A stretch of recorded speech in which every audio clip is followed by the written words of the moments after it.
Hey Dennis, have you ever thought about what a soul is? If you want to, you can pause the video here and take some time and maybe leave a comment if you want, if you have the time to do something like that.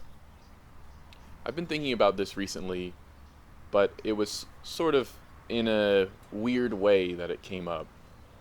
I went into my garage one morning to start my motorcycle, and it had been a couple of days since I had ridden. It was cold, and so I go to start the bike, and the engine turns over slowly. And it got me thinking that this bike has a soul. I can attribute this bike to having a soul, at least something, some part of a soul, a percentage of one. And I looked at my car, which is electric, and I think people generally prescribe electric cars as being soulless, not having a soul. And so I was thinking, what is the difference between these two inanimate objects, and why do I prescribe more soul to one than the other? I think a lot of a soul, for me at least, arises from complexity and unpredictability. So these are the first two things that I think are part of what a soul is. So this unpredictability and this complexity, because generally when people think of Italian cars, I think they usually think unreliable, but also very exciting and having soul because they're unpredictable and complex. You might take your Italian car out one day and have a blast in the mountains, and then barely get out of your garage the next day and it breaks down. So I think these Italian cars have more soul because of their unpredictability and complexity. And of course, the amount of soul builds up once you step up to the human scale. So I see myself as having a soul because my brain is incredibly complex. We're never going to understand the human brain in our lifetimes. So it's very complex. And I know that I'm unpredictable. I don't know what I'm going to do tomorrow or what I want to do tomorrow. And so I see myself as having a soul. And I see you as having a soul as well because I know you well and I know you're complex, and there's no way to know what you're going to say next. Whereas a stranger who I don't know very well, I might attribute them as having less of a soul. You might meet some people in your life that you see as NPCs, and they don't necessarily have less of a soul, but you perceive them as having less of a soul because you think that you can reduce them down into predictable algorithms. So I may say that everybody in the world has a soul, and I may believe that everyone in the world has a soul, but I can't really, feel that they have a soul, right? And I think that's a major difference. I perceive you as having a soul, and I perceive myself as having a soul, but I don't perceive the person working at Best Buy as having a soul because I don't know them or I don't understand them. And I think there's also people that come into my life that I do try to talk to and I do try to understand, and I just can't connect with them. And so I perceive them as having less of a soul, or being an NPC. And not in a disrespectful way at all, but I just don't understand them. I can't resonate with them. I can't see their complexity. So I brought this whole topic up to a math PhD friend of mine, and he had some really cool insights. So starting that conversation, I only had the two requirements for a soul: the complexity and the unpredictability. And so I told him all of this, and one of the first insights he had was, as you get to know somebody, the amount of their soul that you attribute to them increases over time. So you increase the amount of soul that you perceive in somebody over time. And I think that's pretty true. I also believe that with some people, that line ends up going down eventually because you understand them well enough. They're simple enough creatures to you that you perceive them as being less conscious or having less of a soul, or being more predictable.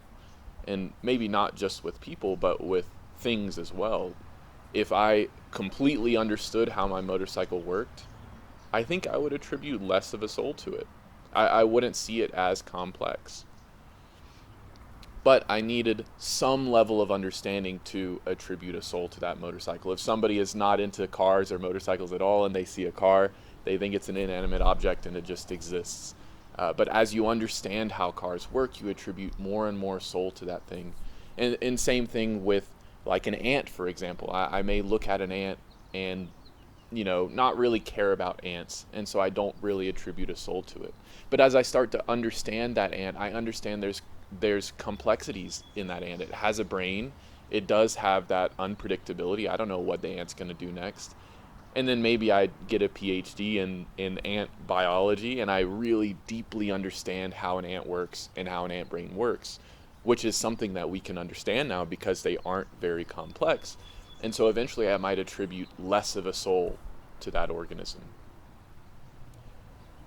So that's all interesting. And the next big point that this math PhD friend of mine brought up is that, he said if he could create some computer program that fully predicted how I worked, would that take away my soul? Would I no longer have a soul? And the obvious instinct is no. I still think I would have a soul after that. And in order to justify this, I think I have to add one more layer to what a soul is for me. So we have the first two, unpredictability and complexity. And the third one is that it's a property that you impart on something. It's not inherent to an object or in person. It's a property that we observe, that we attribute to things. That's what it is. Similar to color. So this grass is not green.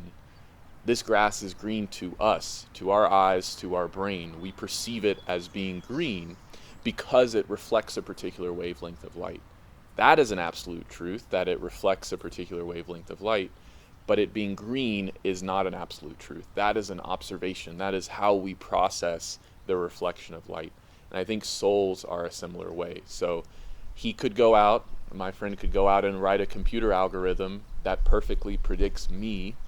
And for that computer algorithm, from its perspective, I do not have a soul, or I have less of a soul at least.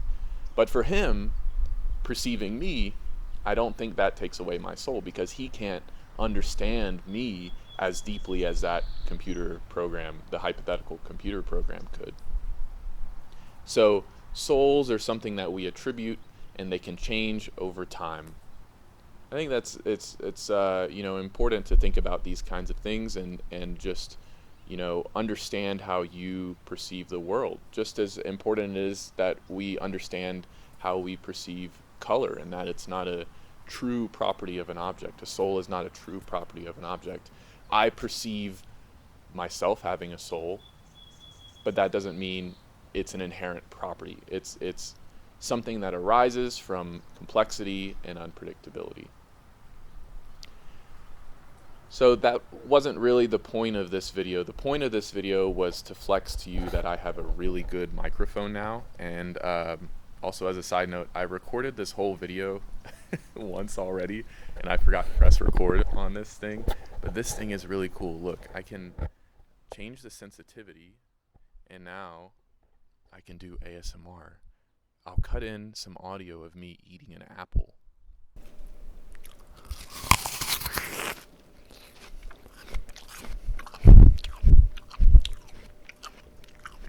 That's pretty cool. Are you jealous of my of my microphone? It was $80, and I accidentally bought a regular SD card when I should have bought a micro SD card, and it made me really upset. So I went to Best Buy today and I got a micro SD card so I can flex this recorder. It's called the Zoom H1N. I'll put a link in the description, I guess.